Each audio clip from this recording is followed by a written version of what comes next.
IVF చికిత్సలో 25% భారీ discount, free doctor consultation, free ultrasound scan, logo launch, Andro max advanced male infertility centre ను కూడా ప్రారంభించారు.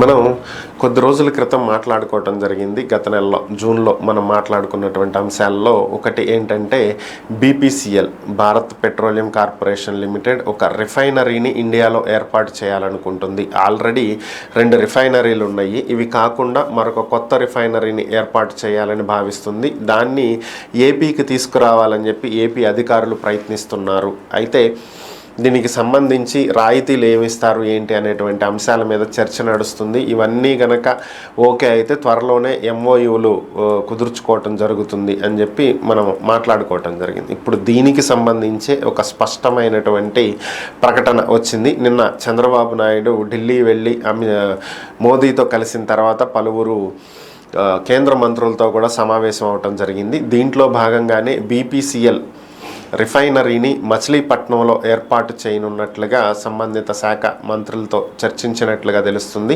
వారు దీనికి అనుమతులు ఇచ్చినట్లు అధికారిక ప్రకటన త్వరలోనే వెలువడుతుందని చెప్పి టీడీపీ పార్టీ ఎంపీలు తెలియజేయటం జరిగింది.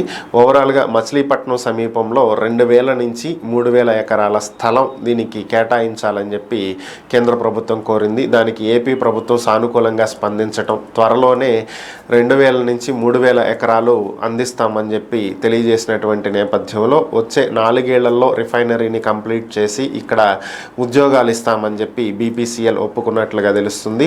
ఇందుకుగాను ఇక్కడ 60,000 కోట్ల రూపాయల పెట్టుబడిని బీపీసీఎల్ పెట్టబోతుంది. దీంట్లో ప్రత్యక్షంగా పరోక్షంగా కొన్ని వేల మందికి ఉపాధి కలిగేటువంటి అవకాశం ఉంటుంది.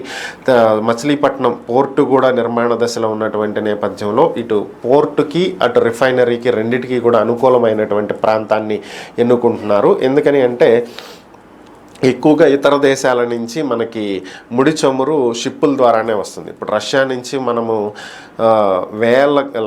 వేలు కూడా కాదు లక్షల టన్నుల క్రూడ్ ఆయిల్ కొంటున్నాము. అది షిప్పుల్లో మనకి ఇండియా చేరుతుంది. అలాగే గల్ఫ్ కంట్రీస్ నుంచి కూడా కొంటాము, అది కూడా షిప్పుల్లోనే వస్తుంది. సో కాబట్టి మచిలీపట్నం పోర్టుకి ఈ షిప్పులు చేరుకుంటే అక్కడి నుంచి రిఫైనరీకి తరలించడం అనేది ఈజీ అవుతుంది. సో రెండిటికి అనుకూలమైనటువంటి ప్రాంతం కాబట్టి తీర ప్రాంతమే రిఫైనరీకి కూడా కావాలి కాబట్టి మచిలీపట్నాన్ని ఎన్నుకోవటం జరిగిందని చెప్పి తెలియజేశారు. ఈ సందర్భంగా మచిలీపట్నం ఎంపీ బాలశౌరి మాట్లాడుతూ 2 నుంచి 3000 ఎకరాలు బీపీసీఎల్ అడగటం జరిగిందని, అవసరమైతే అంతకంటే ఎక్కువైనా ఇస్తామని కూడా చెప్పామని, త్వరలోనే ఇక్కడ పనులు ప్రారంభించబోతున్నారు అని చెప్పి ఆయన తెలియజేయటం జరిగింది. అధికారిక ప్రకటన ఒక 2 నుంచి 3 రోజుల్లో వచ్చే అవకాశం ఉన్నట్లుగా తెలుస్తుంది.